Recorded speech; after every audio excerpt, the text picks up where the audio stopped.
do to me. You a fuck nigga, stay Southside. Getting ready. I don't care what they say about, don't care.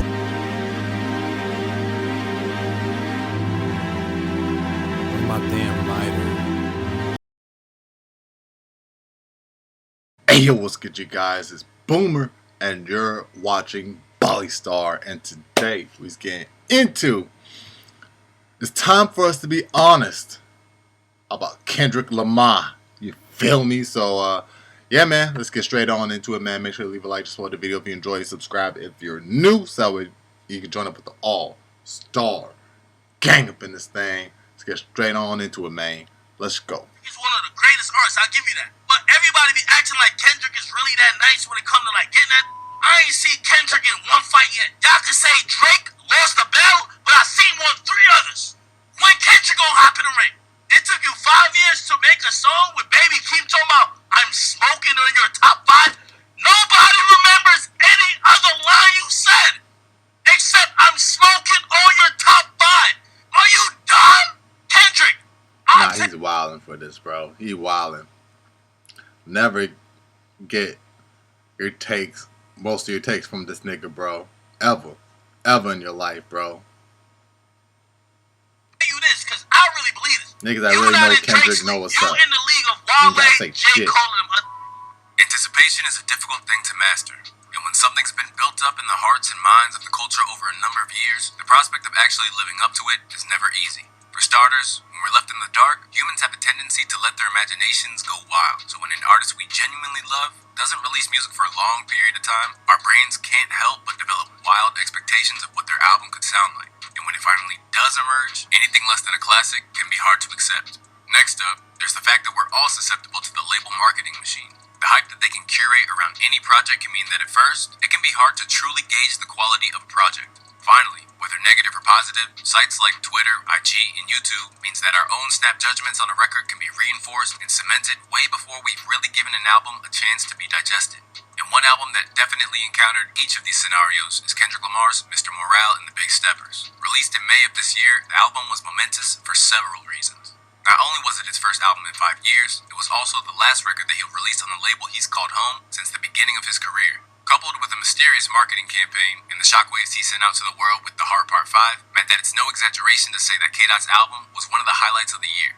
But it's also been one of the most polarizing. Torn between those who thought it was a classic and others who felt it was more of a case of Mr. Morale and the Mid-Steppers, Kendrick's long-awaited 5th album has been one of the most divisive projects in years.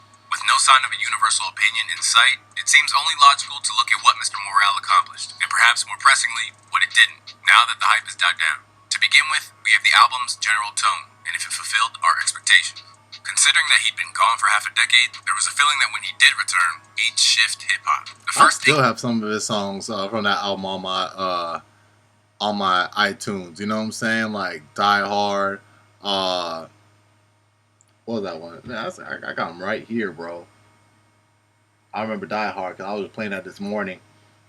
Like, come on, man. Die Hard and 95. What's this one? Rich Spirit. You know what I'm saying?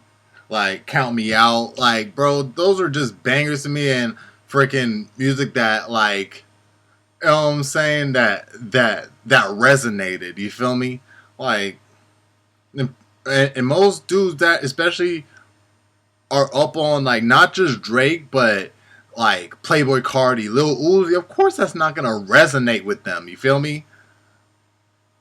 Like, that's only for people that like real music, you know, music with substance. You feel me?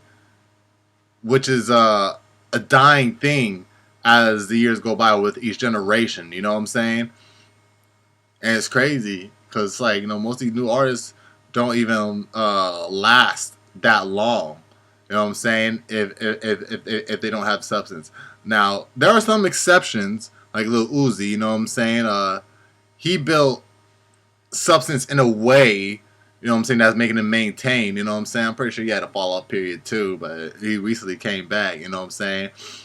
Came back strong, you know what I'm saying? Lil Yachty, he switched his thing up, you know what I'm saying?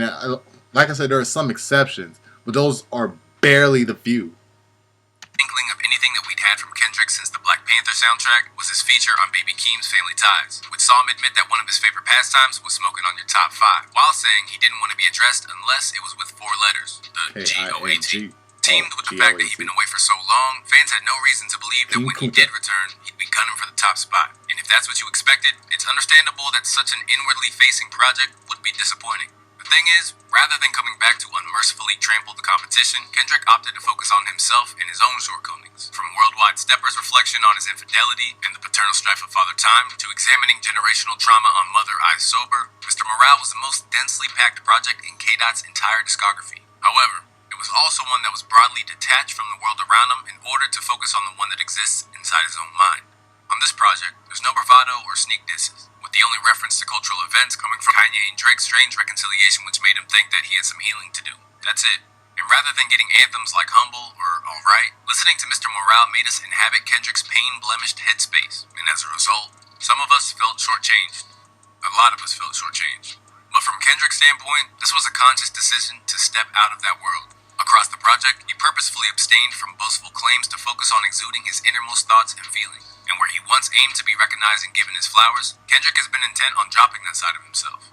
In a recent interview, Kendrick told Citizen Magazine that his mindset from the days of the Control verse is dead, saying that, now, I'm dropping the ego. I want to take the greatest off it. I want to give people something they can hold on to. So whether it touches 100 million people or one, I want to be that person. You wanted to While get the this idea down. of creating music without trying to engage with as many people as possible would be alien to most mainstream rappers, Kendrick's album proves he wasn't aiming for the masses, and instead hoped that the record would resonate with those whose souls unconsciously cried out for it. And unsurprisingly, this has had a knock-on effect for the next important means of evaluating the album, chart performance. Although the record debuted at number 1 with over 295,000 sales first week, this metric hasn't exactly been kind to him, and in some ways, it speaks to the album's longevity. For example, his Good Kid, Mad City album is now outselling Mr. Morale and the Big Steppers on the charts, despite being released over a decade ago. Left without a big radio single, Mr. Morale's more esoteric approach meant that it was never going to be a chart-topping album, and only 4 of the tracks even reached the top 10 on the Billboard Hot 100. Due to its lack of replay value, some people naturally came down hard on him, and even suggested that the album was released as a contractual obligation to fulfill his label deal. I'm gonna be honest with you though, Kendrick Lamar dropped a forgettable album.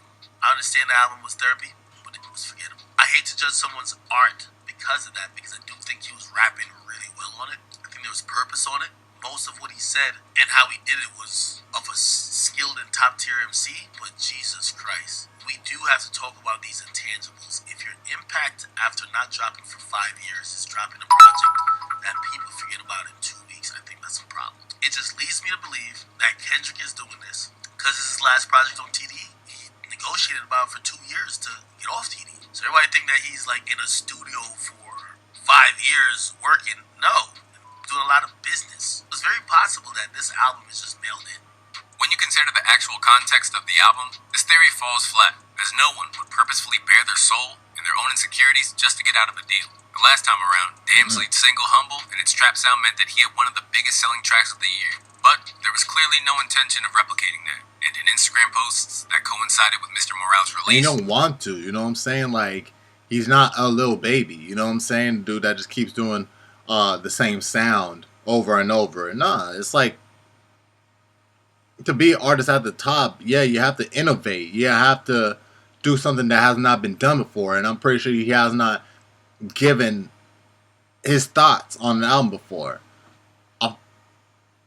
Unless I was on to Pimp a Butterfly. I remember Good Kid, Mad City was all about him being in the hood and being around all his homies and, you know, just life in the hood and all that.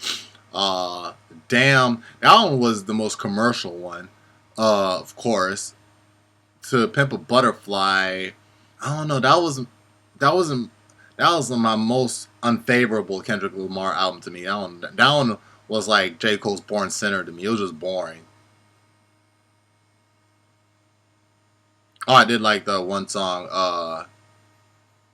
Well, it was opposite of I Love Myself. I think it was called I Hate Myself or so.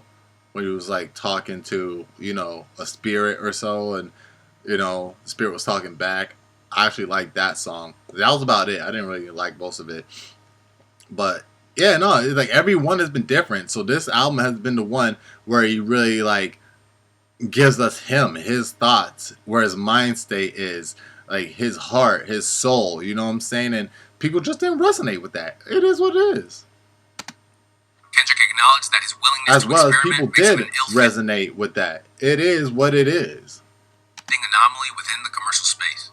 I'll never forget the process of falling in love with imperfection, the piano, my fans, the stories of reconciliation I hear, from penitentiaries to small villages. Some words will find you today, some will find you in 10. Find your children type. Sitting in a corner like an old book, he continued. I'm forever underground, infiltrating the mainstream a la carte. While it could be argued that he simply had no intention of making commercial music, it could be argued that he got that out of his system due to the key role that he played in Baby Keem's The Melodic Blue. Considering that Keem is his little cousin, it was no surprise when numerous reference tracks for Keem were leaked online. Me and Doc created 4 new languages, bro. Keem said about his creative process during the making of the record. Rap was getting boring, so we started to make new languages. Seemingly left unmoved by his peers, it seems that one of the defining characteristics of Mr. Morale is its ambition. And in hindsight, we really should have seen it coming. Kendrick's Pulitzer Prize win should have been an indication that Kendrick was no longer occupying the same field as other artists, as while Damn was more digestible on a sonic level, it was no less steeped in highly conceptual ideas and thematic baggage. The only difference is that while he gave his devout fans just as much to sink their teeth into, he made more tracks for casual listeners. This time around, Kendrick clearly didn't care how it'd be received, as long as he was able to deliver his conceptually motivated artistic statement. But unsurprisingly, if anything, Mr. Morale and the Big Steppers was more for the core fan base, which of course academics is not of, and or people that watch academics and or listen to Uzi or Playboy Cardi, you know what I'm saying, and artists of that caliber, you know what I'm saying, that's not core, you feel me? No, he made that album for his core fan bases, and because he's as big as he is, people that are not in his core are also gonna listen to it and be like, yo, that's trash. Nigga, who cares what you think? You were never a fan of him anyway. You've never been a core fan of him anyways.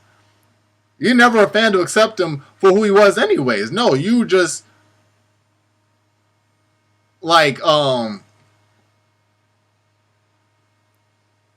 basically compared him to Drake. See how better he's gonna do better than Drake in terms of lyrical content, context, whatever, you know what I'm saying? You compared him to Drake. You were never a core fan. Why do you think I care what you think? I'm still bumping him. You feel me? I still think the album is tight. Who gives a fuck what you think?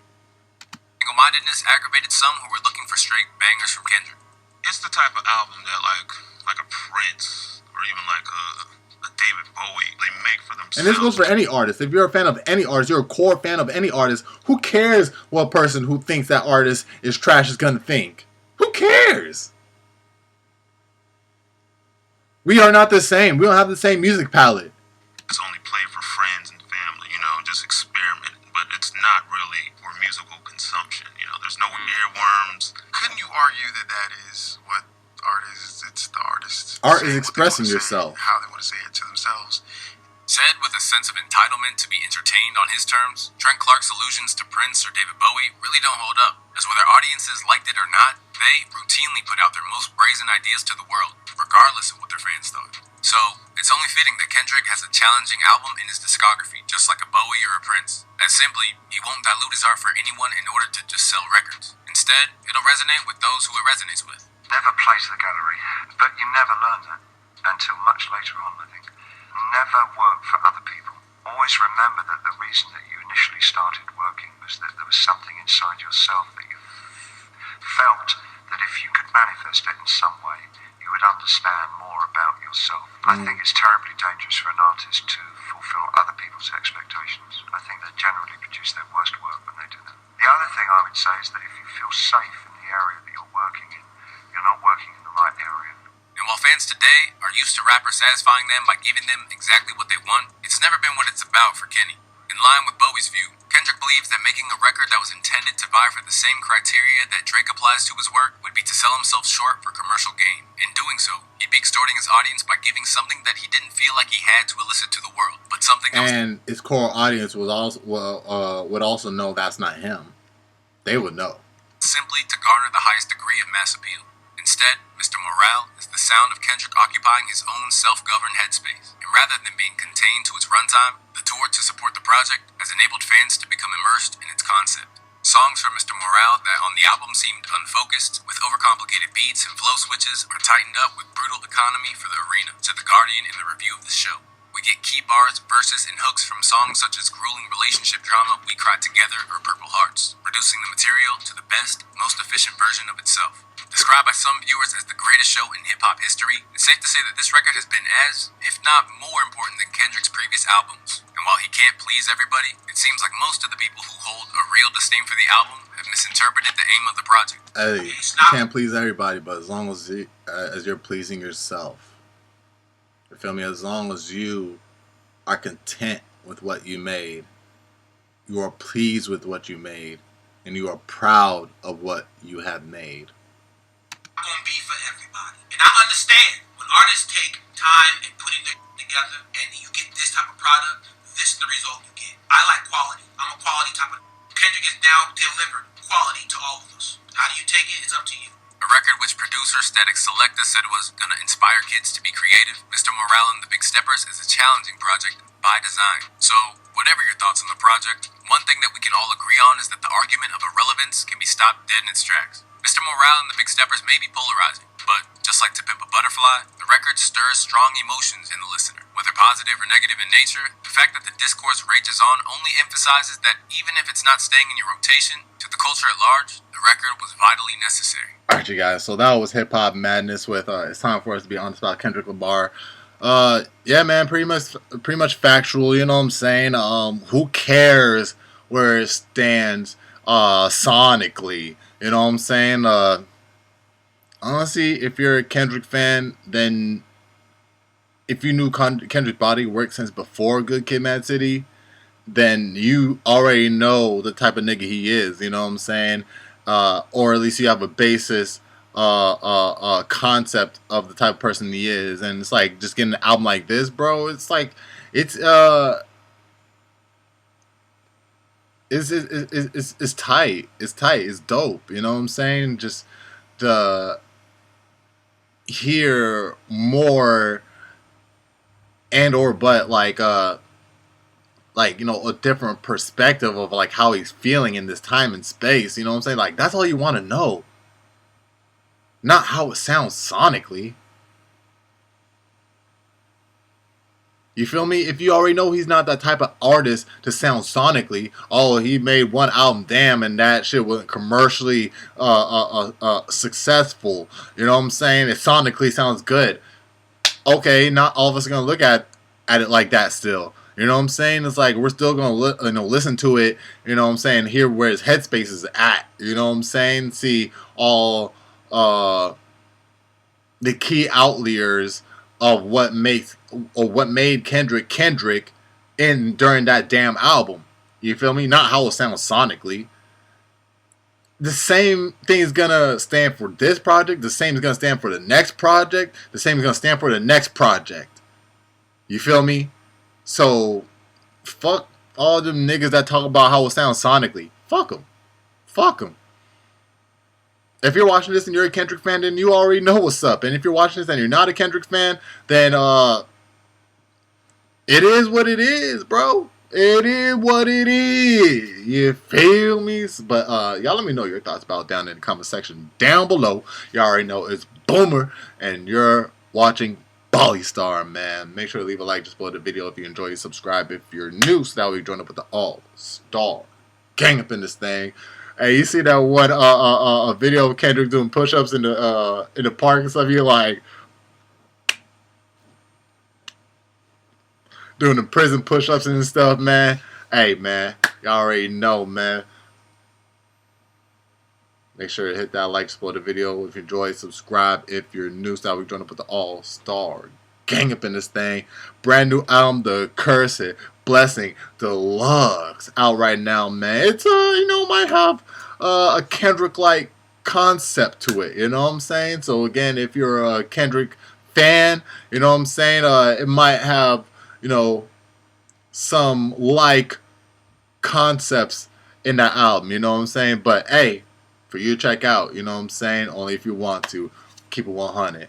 Oh! I don't know what to do. I just want you to come.